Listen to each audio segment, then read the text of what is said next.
جب تک کہ ماں باپ اپنے بچوں کی صحیح تربیت نہ کرے، اپنے بچوں کی اچھی تربیت نہ کرے، یہ جرائم کا جو ماحول ہے وہ صرف اور صرف اس میں جو سب سے بڑی وجہ ہے وہ ماں باپ کا بچوں کی تربیت نہ کرنا ہے، بچوں کو وقت نہ دینا ہے۔ اللہ اکبر۔ آئیے میں آپ سے عرض کروں، آپ کیا سوچتے ہیں کہ برسوں کی بگڑی ہوئی قوم 1 گھنٹے کی تقریر میں سنور جائے گی، 1 گھنٹے کی تقریر میں سدھر جائے گی؟ سید امین القادری صاحب کے نئے بیان سننے کے لیے سرتاج رضا انصاری کے چینل کو سبسکرائب، لائک، کمنٹ، شیئر کیجیے۔ جس ماحول کے اندر پورا کے پورا ماحول گناہوں میں اور جرائم میں ڈوبا ہوا ہو، اللہ اکبر، جو بچپن سے بگڑے ہوئے ہوں ان کو گھنٹے بھر کی تقریر کیسے سنوار سکتی ہے؟ لیکن ہم مایوس بھی نہیں ہیں۔ لاہور کے قلندر نے کہا تھا، نہیں اقبال مایوس اپنی کشت ویرا سے ذرا نم ہو تو یہ مٹی بڑی زرخیز ہے ساقی۔ ہم جانتے ہیں جہاں خطیب کی آواز کام نہیں کرتی وہاں ان قلندروں کی نگاہیں کام کر کے زندگیاں بدل دیا کرتی۔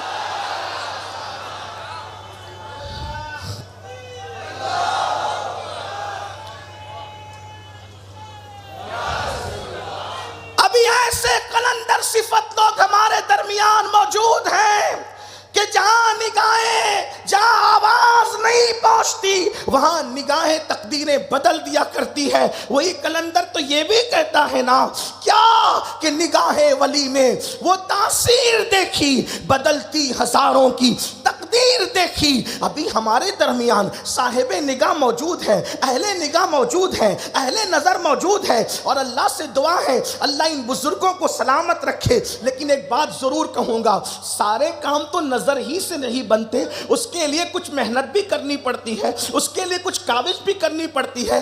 آج آپ دیکھیں اولاد کون نہیں مانگتا، اولاد کون طلب نہیں کرتا؟ اگر اولاد نہ ہو بزرگوں کے پاس آ کر کے دعائیں کرواتے ہیں، اولاد نہ ہو بزرگوں کے پاس آ کر منتیں مانگتے ہیں، اولاد نہ ہو دادا باپو آپ دعا کر دیں، پیر باپو آپ دعا کر دیں، احمد شاہ باپو آپ دعا کر دیں، محبوب باپو آپ دعا کر دیں، فلاں بزرگ آپ دعا کر دیں، دعائیں کرواتے ہو، مگر یاد رکھنا اولاد کے لیے دعائیں کروانے والوں، اولاد اللہ کی نعمت بھی ہے، اولاد اللہ کی امانت بھی ہے، اولاد اللہ کی نعمت بھی ہے، اولاد اللہ کی امانت بھی ہے۔ اگر ان کو وقت نہیں دو گے، ان کو ٹائم نہیں دو گے، ان کی تربیت نہیں کرو گے تو یاد رکھنا ماحول کی وجہ سے انسان سنورتا بھی ہے، ماحول کی وجہ سے انسان بگڑتا بھی ہے۔ اللہ اکبر۔ اگر چوروں کا ماحول ملے تو بچے چور بن جائیں گے، ڈکیتوں کا ماحول ملے بچے ڈکیتی کرنے لگیں گے، نشہ کا ماحول ملے بچے نشہ کرنے لگیں گے، پاپ اور جرائم کا ماحول ملے تو بچے پاپ اور جرائم میں ڈوب جائیں گے۔ اب بات اتنی ہے کہ تربیت کا رونا سب کرتے ہیں، بچوں کی تربیت کیسے کی جائے؟ تو میں آپ کے سامنے کچھ ضابطے رکھتا ہوں، حالانکہ میں کوئی مربی آدمی نہیں ہوں، لیکن اپنے بزرگوں کی جوتیاں سیدھی کر کے جو اصول ہم نے پتہ کیے ہیں میں چند آپ کے دروازے دل پر رکھنا چاہتا ہوں۔ بچوں کی تربیت کیسے کریں، اور اس کے بعد پھر گفتگو کا دوسرا حصہ اگر وقت رہا تو آپ کے سامنے رکھا جائے گا۔ پہلی بات یہ ہے ماں باپ اپنے بچوں کو وقت دیں، ماں باپ اپنے بچوں کو ٹائم دیں۔ عصر حاضر کے ایک بہت بڑے مفکر نے ایک بات کہی تھی، آج سب کے بچے یتیم ہو گئے، آج سب کے بچے، ایک مفکر نے کہا تھا آج سب کے بچے یتیم ہو گئے۔ یتیم کس کو کہتے ہیں؟ جس کے ماں باپ مر جاتے ہیں اس کو کہتے ہیں یتیم۔ مفکر کہہ رہا ہے سب کے بچے یتیم ہو گئے، تو لوگوں کو لگا یہ گالی ہے، ہمارے لیے کوئی کوسنا ہے، ہمارے لیے کوئی بری بات ہے، تو اس نے پھر واضح کیا، کہا کہ بچے یتیم ہونے کا مطلب کیا ہے؟ جس کو ماں اور باپ کا پیار نہ ملے، جس کو ماں اور باپ کی شفقتیں نہ ملے، جس کو ماں اور باپ کی صحبت نہ ملے، وہی تو یتیم ہے۔ ارے قبر میں ہے یا گھر میں ہے اس سے بحث نہیں ہے، ہمارے لیے تو دونوں ہی گھر ہے۔ اللہ اکبر۔ قبر بھی گھر ہے اور اپنا روم بھی گھر ہے، لیکن ایک بات آپ سے عرض کروں، بیڈ روم سے بہترین گھر مومن کے لیے قبر ہے، اس لیے کہ بیڈ روم میں سونے والا ٹینشن میں سو سکتا ہے، لیکن مومن اگر اپنی قبر میں سو رہا ہے تو اس کو کوئی ٹینشن نہیں ہوتا، کیونکہ اللہ کے رسول نے فرمایا مومن کی قبر جنت کے باغوں میں سے ایک باغ ہوا کرتی ہے۔ سبحان اللہ۔ بس کوئی مومن بن کے دیکھے. اللہ اکبر. گھر کے کمرے میں کوئی استقبال کرے نہ کرے, اگر کوئی سچا مومن ہے تو قبر میں نکیرین اس کی تعظیم کرتے ہیں. میرے امام کہتے ہیں نکیرین کرتے ہیں تعظیم میری, فدا ہو کے تجھ پہ یہ عزت ملی ہے, خاک ہو کر عشق میں آرام سے سونا ملا, جان کی اکسیر ہے الفت رسول اللہ کی.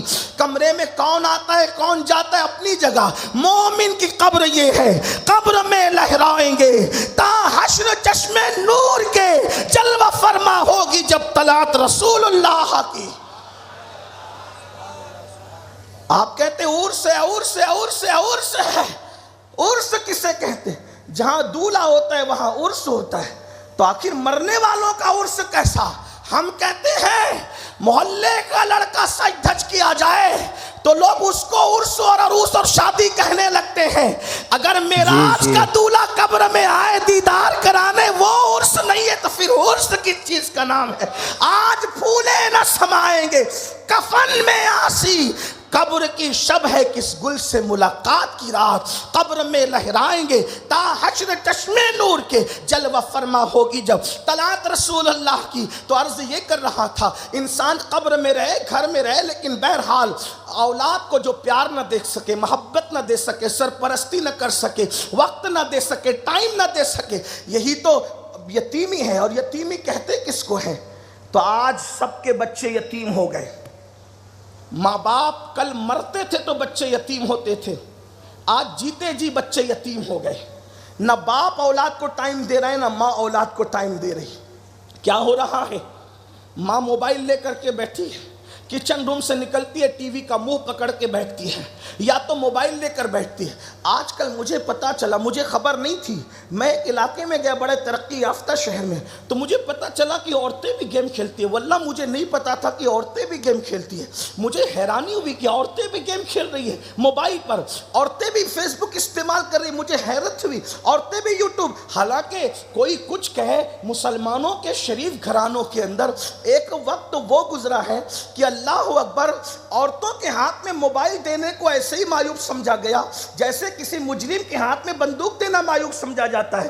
اللہ اکبر, جو ہاتھوں میں چوڑیاں اچھی لگتی ہے ان ہاتھوں میں فیس بک چلانے والا موبائل آ جائے تو پھر قیامت کا انتظار کرو. لوگ کہتے ہیں یہ دقیانوسی خیالات کے لوگ ہیں.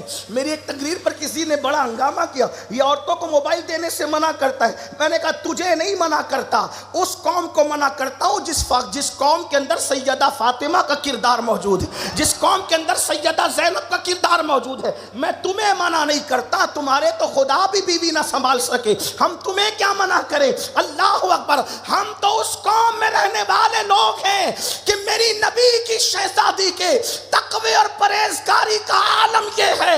اللہ کے رسول نے فرمایا خدا نے فاطمہ کی تمام اولاد پر جہنم کی آگ کو حرام کر دیا ہے, کیونکہ فاطمہ نے ایسا تقوی اختیار کیا کہ قیامت تک کے فاطمیوں پر جہنم حرام ہو گئی ہے. میں نے کہا ایک ماں کے تقوی نے پوری نسل کو جہنم سے محفوظ کر لیا ہے. نعرہ تکبیر, نعرہ رسالت, خاندان اہل بیت, سبحان اللہ. ہم اس قوم سے تعلق رکھتے ہیں. ہم نے کہا جس قوم میں ایسی خواتین موجود ہوں کہ جس کے سر کے دوپٹے کو کبھی چاند و سورج بھی نہ دیکھے. میرے امام فرماتے ہیں جس کا آنچل نہ دیکھا مہو مہر نے اس ردائے نزاہت پہ لاکھوں سلام.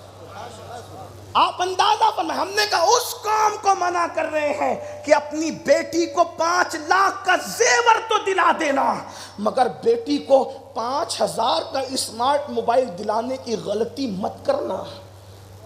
اور پھر اس ماحول میں جبکہ نہ باپ کو وقت ہے نہ ماں کو وقت ہے ٹائم دینے کا, تربیت کرنے کا. دیکھو تربیت سے انسان بنتے ہیں, تربیت سے انسان سازی ہوتی ہے, تربیت سے انسانی کردار وجود پاتے ہیں. بغیر تربیت کے کوئی کچھ نہ بن سکا. آپ نے کبھی سوچا, توجہ کرنا, جب چوزا انڈے سے نکلتا ہے کسان لوگ، مرغی پالنے والے لوگ اگر یہاں موجود ہیں تو وہ میری بات کی تائید کریں گے. بکری پالنے والے لوگ موجود ہیں تو وہ میری تائید. میرے خیال سے 20 سے 25 دن کے اندر ایک مرغی اگر انڈے پر بیٹھ جائے تو چوزا بن جاتا ہے. لیکن وہ 20-25 دن کے اندر انڈے سے بنا ہوا چوزا جیسے انڈے کے باہر نکلتا ہے وہ فوراً چلنے لگتا ہے. چلتا بھی ہے اور دانہ چگتا بھی ہے، یعنی دانہ کھا بھی لیتا ہے وہ فوراً. پھر اس کے بعد بکری کا بچہ دیکھیں، وہ 5 سے 10 منٹ میں اٹھ کر کھڑے ہونے کی کوشش کرتا ہے، گرتا ہے کھڑا، پھر وہ کھڑے ہو کے چلنے لگتا ہے اور پھر وہ بھی چل پڑتا ہے اور مہینے بھر میں وہ چارہ چرنے لگتا ہے. دودھ پیتے کے ساتھ وہ چارہ چر. آپ سے پوچھتا ہوں، جو اللہ چوزے کے بچے کو 1 منٹ میں چلنے کی طاقت دے رہا ہے، کیا وہ اللہ انسان کا بچہ جو اشرف المخلوقات ہے اس کو 1 منٹ میں نہیں چلا سکتا تھا؟ بے شک. اس کو 2 سال کیوں پڑا رہنے دیا ماں کی گود میں؟ جو اللہ بکری کے بچے کو 10-15 منٹ میں پیروں میں چلنے کی طاقت، کجا بکری کا بچہ اور کجا انسان کا بچہ؟ اشرف المخلوقات کو پیر نہیں دیے، کہا 2 سال تک تجھے ماں کی گود میں پڑے رہنا ہے، کھڑے نہیں رہنا. چوزے کو کھڑا کیا، انسان کو پڑا رکھا. بکری کے بچے کو کھڑا کیا، انسان کو پڑا رکھا. گائے کے بچے کو کھڑا رکھا، انسان کو پڑا رکھا. مولا جب تیرے نزدیک انسان سے بڑا کوئی ہے نہیں تیری مخلوق میں.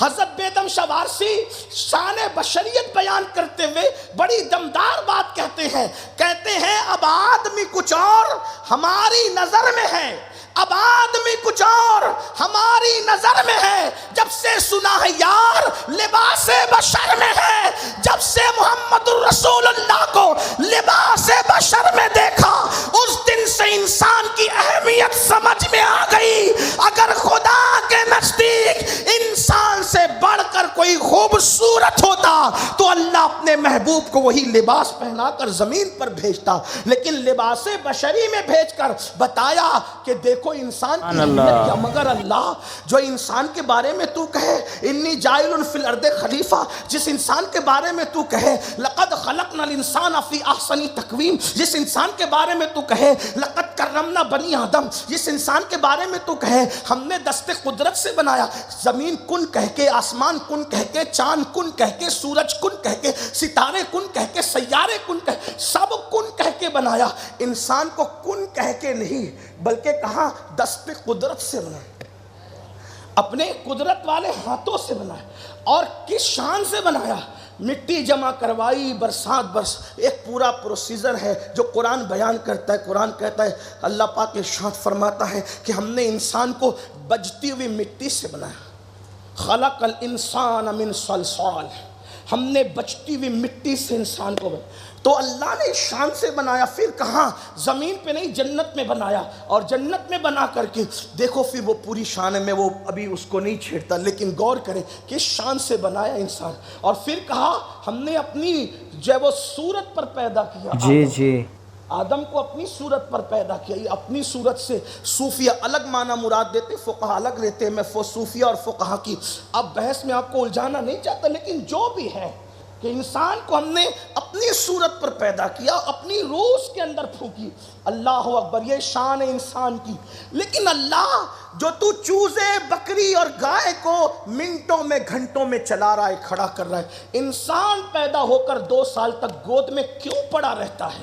تو مشیت جواب دے گی بندے، جو کھڑا رہتا ہے وہ ماں باپ سے دور بھی چلا جائے. چوزے جب کھڑے رہنے کی طاقت پاتے ہیں تو مرغی کے قریب نہیں رہتے، پھر وہ چگنے لگتے ہیں. جو کھڑا رہے گا وہ چلے گا بھی، جو چلے گا. بکری کا یہی حال ہے، مرغے کا یہی حال ہے، اور اسی طریقے سے اور جانور کا. انسان کو 2 سال تک چلنے کی طاقت نہیں دی، 2 سال تک دودھ پلانے کا پروسیجر رکھا، حولین کاملین کہہ کر 2 سال تک دودھ پلانا ہے. کیوں؟ بندے جب تو بچہ رہے گا اور 2 سال تک ماں کی گود میں پڑا رہے گا، کھڑا نہیں رہے گا، پڑا رہے گا، تو ضرورت تجھے پڑا رکھے گی.